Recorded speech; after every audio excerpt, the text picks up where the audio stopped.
Okay, all right. Welcome back, everybody, to another video in the series for COE training. The purpose of today's training, apologies for my notifications. There's one constant in all of these videos, is that at some point you're going to see some notification on my computer, so I apologize. But the purpose of our video today is to cover the functionalities of the coach zone. So we're picking up where we left off in the last user guide in the last video, specific to the functionalities that a coach has for managing their rosters, building teams, and then ultimately registering those teams for competition. So where we left off in the last video, it was the volunteer zone. We have officially applied to be a coach, and we have completed all of our requirements to do that. So what we can see is we don't necessarily automatically have access to the coach zone after completing all of our requirements. The reason for this is a safety measure and a stopgap for making sure that any coach who comes into the system is a coach that we want having access to teams and potentially athlete forms. So that association and that access to give a coach access to the coach zone will be done in Dynamics. So I'm going to flip to our Dynamics screen here and look at our contact that we've been working with, Molly Weasley. Under our person type, we can see that Molly Weasley is currently listed as a volunteer. She has access to the volunteer zone and has completed all of her forms for becoming a coach. We'll cover a lot of these backend features in the next guide, actually, for backend. But for right now, we're just going to look at this person type. So what this is it gives people access to specific areas within the portal. Right now, like I mentioned, Molly Weasley has access to the volunteer zone. And if we wanted to add coach, we'll add coach through this dropdown and select coach. We'll save. If I come back to our portal and refresh, pretty much instantaneously, there may be a little bit of a lag time between this. They should be given access to our dropdown here for the coach zone. So when we click onto the coach zone,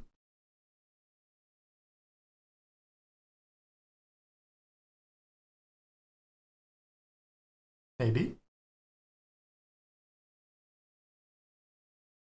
When we click onto the coach zone, sorry for that little temporary lag there, it's catching up. Like I mentioned, sometimes it does take a couple seconds for it to update to give the coach full access. But the next time they log in or if they refresh their screen, they will see these initial 7 boxes for the coach zone.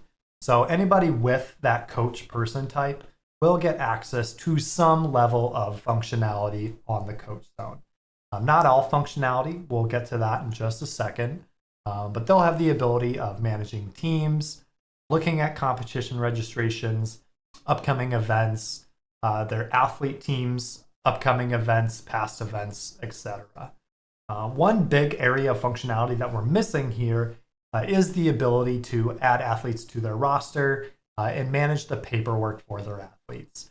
We break that out into a very separate person type that we'll flip to in just a second, called an admin role.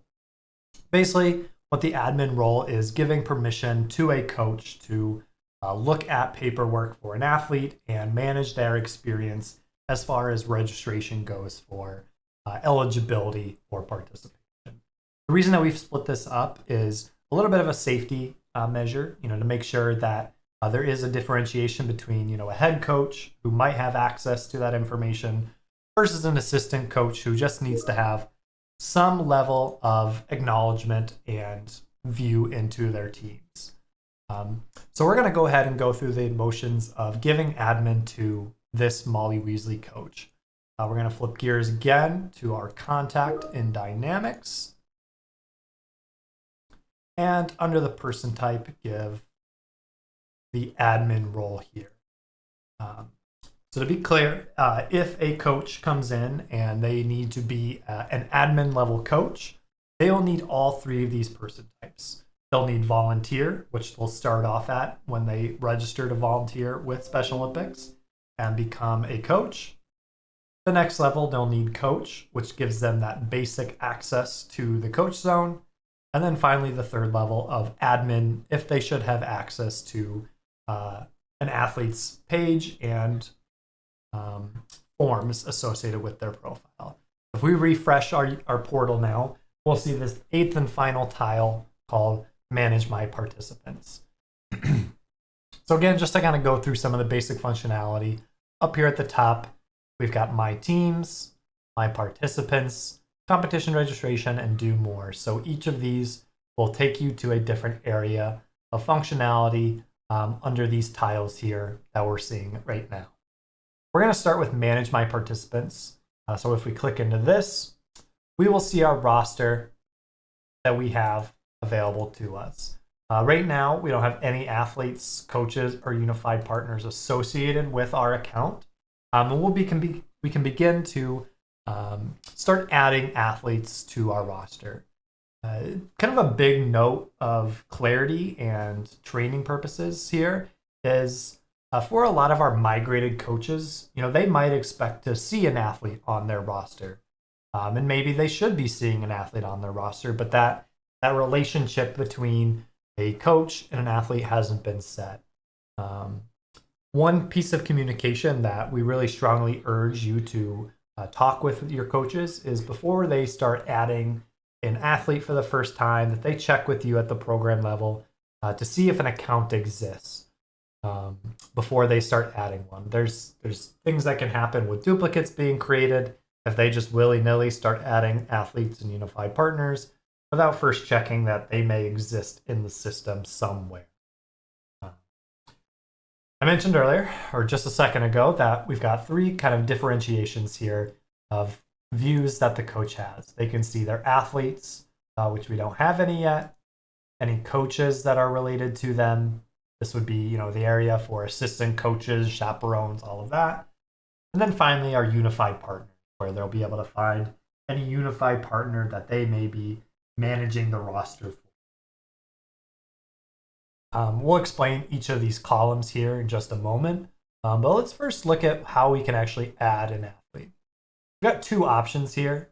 We can add multiple athletes or multiple participants through a bulk upload, through an Excel file. You'll remember that from our Circle of Care training, where we saw that from the Excel format as well. And then the same functionality for adding an individual new athlete. And this is what we're going to start with first. We're going to add a brand new athlete by populating our pop-up box here, where we can start adding in information based off of our constituents. We'll call this Harry Potter, who goes by Harry, and it doesn't have a suffix, with a birth date of October 31st, 1980 something. I don't even know. Showing how much Harry Potter knowledge I know. Person type, either athlete or unified partner. We'll say that Harry is an athlete. And we saw this earlier with the Circle of Care guide. If we receive email on their behalf, we would indicate yes, and it'll populate whatever email we have on file within the portal. If they do have their own email, we can put that here as well. Just a reminder, if we do indicate yes, and that athlete does end up wanting to manage their own profile, we'll need to do work on the back end from a staff perspective to merge those 2 accounts. They'll have to recreate one, and they may not see all of their information quite yet. For this, because I'm lazy, we're just going to click yes for a shared email. Enter in a phone number. Enter in a address. City. I forget. Number 4, Privet Drive, somewhere. Wingjing, I think it was. I think it's Wingjing, Surrey, or something like that for Harry Potter fans out there. Petunia. Dursley. sister@sister.org. And this is other family. So emergency contact details specifically for the athlete. As a reminder, as a coach, we are adding an athlete and filling some of this information out on their behalf. Answer race and ethnicity, the languages, if there are any that this individual speaks. Reminder, this is an optional field. You don't technically have to put anything, but it definitely helps from a data perspective. And then finally, our biography. Excuse me, if we have one. Click submit to add this athlete.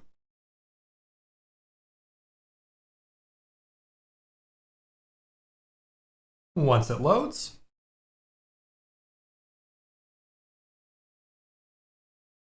now as we click out of this, Harry Potter is appearing on mine, and I actually did a little work before this to show some other athletes that are a part of our roster. Took a second to load because I did it previously and kind of backtracked and did some movie magic. So here we can see Harry Potter. If we click on his name, it'll drop down telling us his participation type, which is athlete. So that's the role that Harry Potter is playing. He is an athlete. We just indicated that when we created his profile, and his qualification is pending. We don't have the health history on file for him quite yet, so he is not active as an athlete quite yet. We see that again in the registration status as prospect and his health history as saved. We haven't done that for him yet, so there's nothing for us to see as far as his active status. We can see that his profile status has been complete because we went through that process when we clicked add new athlete. Alternatively, we've got Ruth here, who's got a complete status. They're an applicant, but they have an approved health history, and we can see that the expiration date is listed here as well. It's the same thing. We can see the status of our athletes as they go along the process. If we needed to update information here, we've got our action bar right here, a little action bar drop down where we can update their profile or go to their checklist. Before we go to the checklist, let's walk through adding multiple athletes. I know that we showed this in a previous guide, but just worth showing from a coach perspective as well. This will download an Excel file. Just as a reminder, for downloading any document, will depend on your settings of your browser. There's my Excel sheet. It'll depend on your browser settings within your browser or phone, however you're accessing the portal may depend. It may get blocked by your pop-up blocker if you have one, so be sure to check your pop-up settings if you're not seeing the document down. Just like what we saw with the Circle of Care guide, here we enter in relevant information. Not getting too creative. George Weasley, Forge. We're just gonna put George. That's just not spelled correctly, but you know what? We're sticking with it. Gender and person type. And we'll put Hank Weasley.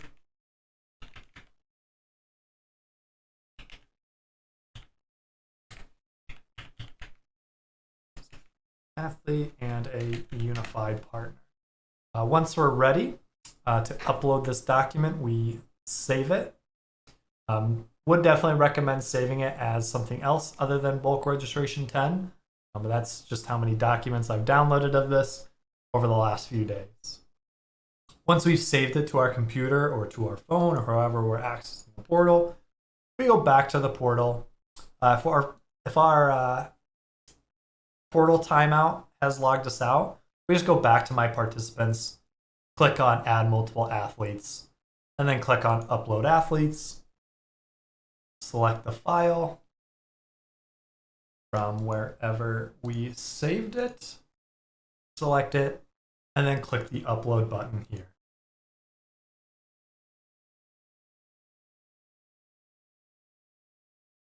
once it starts or finishes uploading. As a reminder, the upload time will really depend on how many athletes we're uploading. So if we've got a roster of 150 athletes that we're adding to our coach roster, it's going to take longer than the 2 athletes that we just did. So here we can see that George Weasley has been added as an athlete and Hank Weasley has been added as a unified partner. 2 big difference. So under a profile status column, we can see that it's incomplete rather than complete. We see this because we didn't actually add any profile information. We didn't go through the demographics, what languages they speak, race and ethnicity, all of that stuff. We didn't go through that when doing the Excel file. So to update the profile, we see this option of complete profile here under our action dropdown. Alternatively, under somebody that we have completed, it will say update. So to do that, we'll just go through this. We'll open up their profile, enter in relevant information that we need.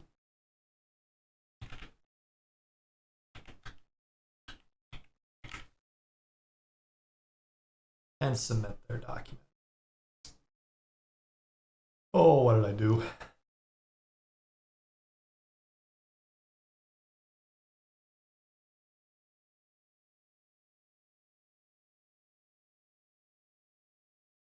Okay, this is what I get for adding my form filler to save time.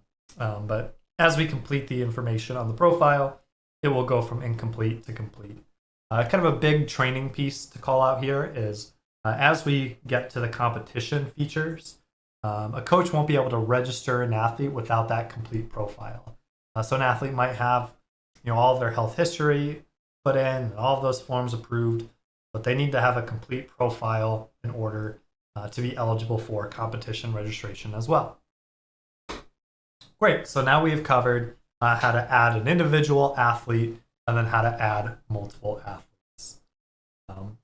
One neat feature here is that we've got this export to Excel feature where we can export our list of athletes into an Excel file where we can see a lot of the same information that we just saw on the coach portal under my participants, all of their name, preferred name, age, the statuses of their forms, expiration dates, anything that we would need to know from a very quick glance in an Excel file, we can export to that.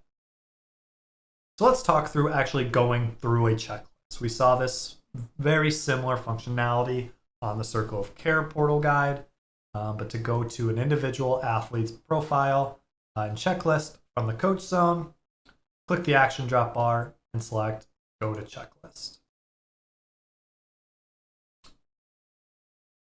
Here on our checklist, we see that Mr. George Weasley has an incomplete health history form, and we need to go in and start completing it. We click into the health history form. This process is almost identical to the Circle of Care guide that we just did and the athlete portal guide for completing the health history. So I'm going to kind of speed through some of these questions and not cover each one of them in depth. So if you are looking for a little bit more in-depth purposes, look back to one of those previous guides. But we'll go ahead and jump into completing this on behalf of an athlete as a coach. One of the first big changes is going to be this first question that we're asked before completing the health history form. A coach is going to be asked their relationship to the athlete. So a coach would indicate their relationship type via this dropdown, either coach, program coordinator, healthcare provider, whatever that role may be for the coach, they indicate here. In our case, we'll use coach, click save and continue. We'll answer all of these questions for associated conditions, by selecting whatever we need to. And again, we are answering these on behalf of the athlete. So we may be doing this alongside the athlete, sitting next to them at a practice or something like that. But the idea is that the coach is doing this for the athlete themselves, but answering the information honestly and truthfully. Continue kind of going through these. These are very similar type questions to what we just saw.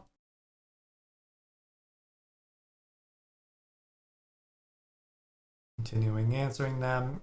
If yes questions indicate why. Won't let you move on if you don't answer them correctly.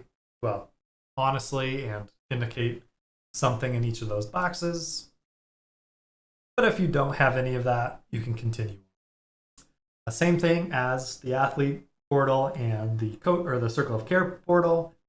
Coach can stop at any time and come back to the process later once they get all the information that they need, or need a break from answering this. Continuing answering all these questions. Head injury or concussion, answer those.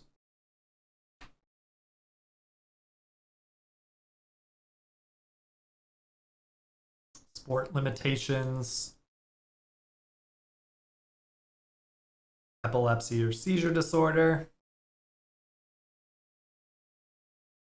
So on and so forth.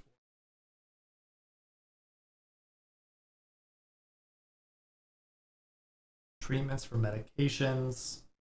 Signature forms. Research and evaluation, same thing. This is defaulted to no. The coach may indicate yes to share this information, but if not, it's defaulted to no. And then finally, we see our summary view of the list here. Save and continue once we've confirmed all the information. And now this brings us to the signature process for the health history form. Now, big change, or kind of different idea for filling this out as a coach is the manual sign is very typical to what we see. We download the document, send it to mom or dad, or have the athlete complete it, and then re-upload it to the system once the coach is able to collect it. I'll let this process just for a second to look at it. But we also provide additional details here. If you're not seeing the downloaded form, to look for a pop-up blocker not allowing you to do it.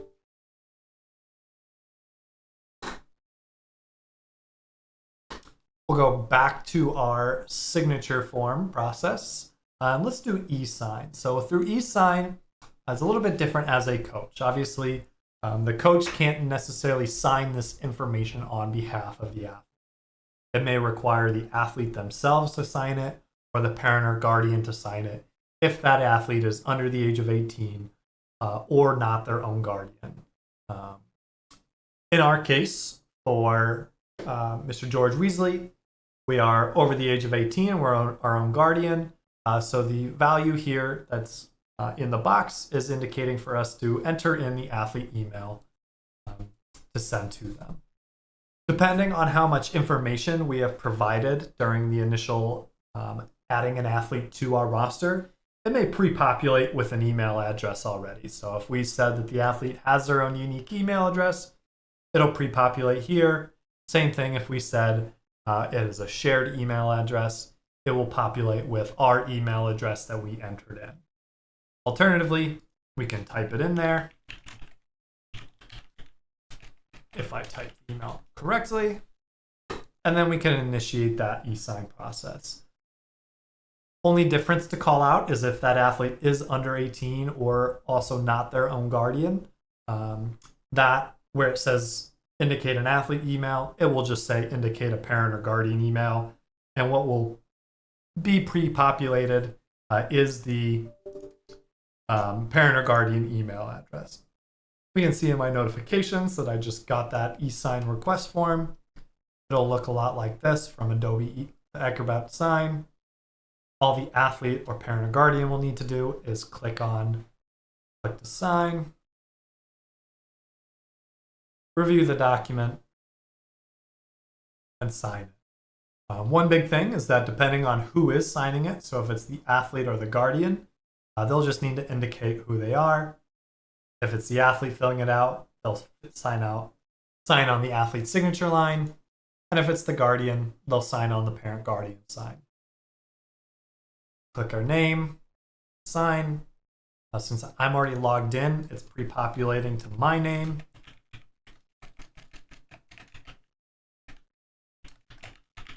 Arthur Weasley is the dad. Click apply after we click or type our name.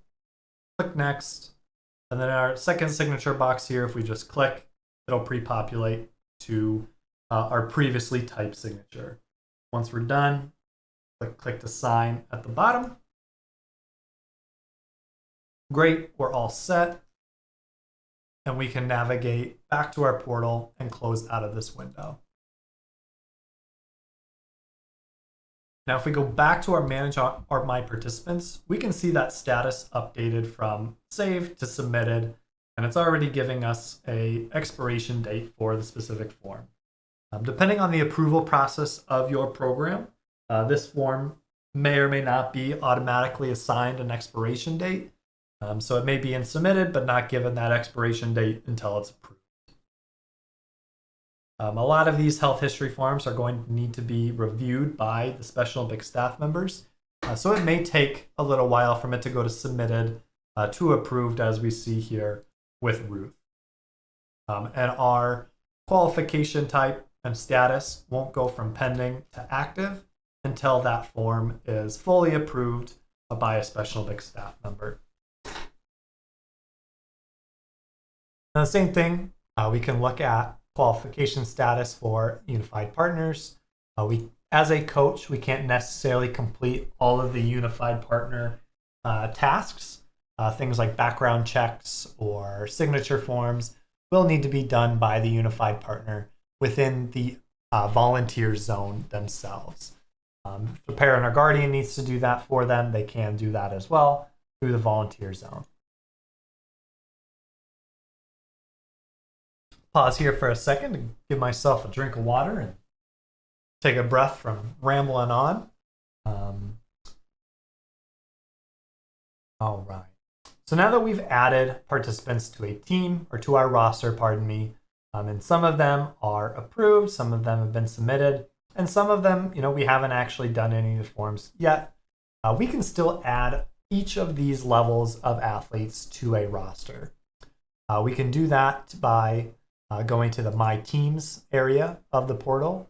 If we can get there by clicking My Teams at the top, or on our coach zone, we do that through Manage My Teams. Here we can see a team that we already built. So we've got our Quidditch team, and we can click into that for more information about the team itself, or create a brand new team by clicking Create New Team. When we do this, it'll open up a box allowing us to indicate a team name. Weasleys are the best around. Feeling really descriptive and creative today, so apologize for that. Team name, description, associate a region. They can use the search box here and find their local area or region. Select that. And then finally, give it a sport designation. This sport designation can change at any time. Same things, use the search bar to find the sport, or scroll down and select it from the list by clicking the checkbox and then clicking select. This sport designation, as I was saying, can be changed later on by the coach. If the badminton team turns to the basketball team for some reason, they can do that as well. Great, we've added the team, be added to my team's roster. And these teams may have different numbers of athletes associated with them. I mentioned that we can update this information. We can remove this team by selecting Deactivate Team. If it loads. Or we can edit the information of the team here as well. So I mentioned, we need to switch to a different sport. This is actually going to be a figure skating team. We can update that very easily from the coach perspective here as well. Oh, you just saw my confirmation email from Adobe thanking me for signing the health history form. Just to call out, we also get notifications as a coach for the signature documents as well. So let's go into a team. Weasleys are our best. We can see that already by default. ourselves as the coach, as Molly Weasley, are a member of this team and have access to it. Here we can start adding participants to this team by adding new athlete. We can add a member from our roster here as well. So let's add George Weasley and click submit and add somebody that's already built on our my participants area of the portal, or alternatively, add a brand new athlete here. Frank Weasley.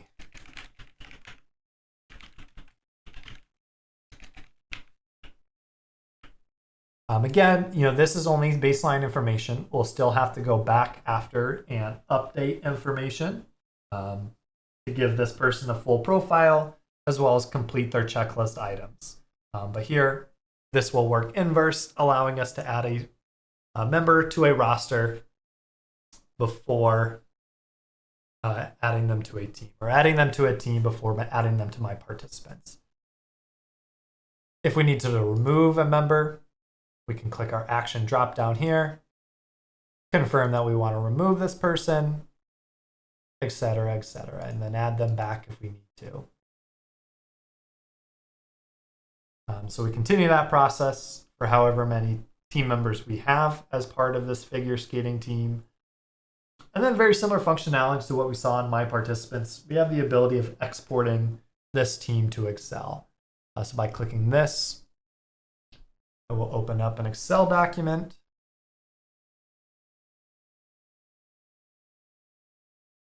Giving us specific information about the members of this team. So we can see that we've got Molly Weasley as part of this team, as well as George.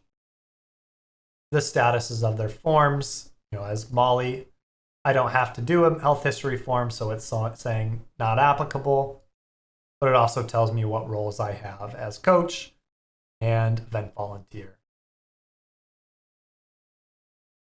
Back to our portal. And here we are back at our My Teams section. So now that we have a team and participants that are associated with that team, we can now take this team and register them for a competition. To do that, we either can access it through my competition registration or through the landing page of our zone by clicking competition registration here. So very similar to what we saw on every single one of these zones. We've got our event sign up feature with keywords where we can search for specific events. I'm only looking for a local sport event. It'll filter out based off of the name, the type of event, or events that are within a certain distance of us. Really, whatever filters and specifications we want to make to the type of events that we want to register our teams for, we can do so here. Once we've found our competition that we want to register for, we click on the event name. And here we'll see a description, the location, when it is, and how many slots are open to registering for participation. Down here, we see our roles that we can sign up for, or the shifts that we can sign up for, and who's eligible to participate in them. We can see that all of these are open to athletes to register for. And if we click into one, we'll use snowboarding as an example. We click into that, we can see again specific information about our event. If we look at event location, we can open up that in our default browser maps software. So I'm using Google Maps, so I can see the physical location of this event in Pennsylvania. So we've got parking details, where to go. Say a scenario comes up where I need to email the contact for this event. I can click their name that's hyperlinked here, and it will populate an email for me to send out an email to Lawrence in this case, saying, hey, I've got questions about this event or this shift, and then being able to contact them directly. Am I qualified? So this is the first section that we've seen as somebody who's trying to register for a competition that we are eligible to do. So a reminder that coaches are the only ones that will be able to register athletes for a competition. Parent or guardian or the athlete themselves won't have this functionality that we're looking at. So since we're eligible and we are a coach, we can click on Sign Up Team to start that registration process. On this screen, we can select our group. We'll use the group that we just created. And it will drop down with the athletes, coaches, and potential chaperones that we may have. If we had a long roster here, we would go through selecting all the checkboxes for our team, all of our coaches, etc. Indicate if they're an alternate or not. If they need a chaperone, this will pop up an additional box here where we can indicate the reason for needing a chaperone. If we had more coaches, same thing. We would add all of these individuals here and chaperones. So once we're ready to submit our registration for our team, we would click Submit.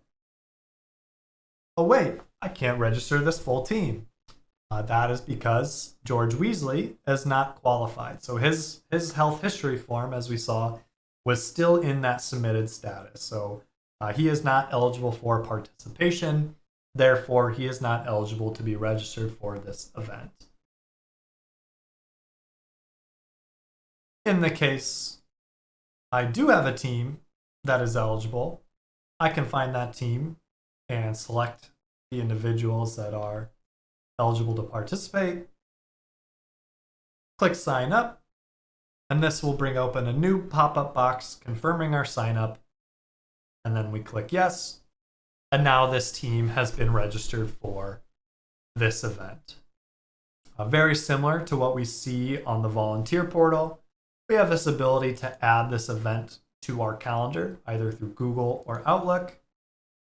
By doing this, we'll open up your Outlook box, adding it to your calendar with a description and the event date and time already set for you.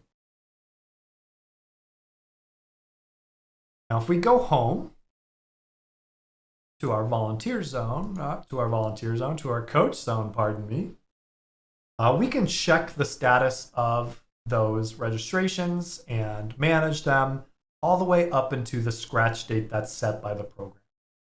We can see that through My Upcoming Athlete Events.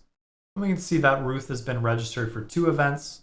This first one I did previously, but we can click on Ruth's name here to open up this box that will give me details for Ruth and the competition that she is registered for. Say a scenario comes up where we need to move Ruth to a different event or a different division. The coach can do this by selecting this drop down here and searching for whatever event they want to participate in. So say we're going to move Ruth from snowboarding to figure skating. She's changed her mind, wants to do figure skating. Type in figure skating here, select it, then click Update Shift, and then confirm that yes, we want to update this registration by clicking yes, and that will update the shift. I aired it out for a second. This might be a my mistake thing, but it'll update that registration to whatever the competition they need to be part of. After an event, we can check the past participations through here, where we'll be able to see a summary view of the athlete and the competition that they participated in. The information displayed here will be view only. Coach won't be able to update anything or change scores or something like that. They'll just have a list view of past registrations for the athlete themselves. Same thing under My Upcoming Events and My Past Events. This is where we'll be able to see the coach's specific events that they've registered for.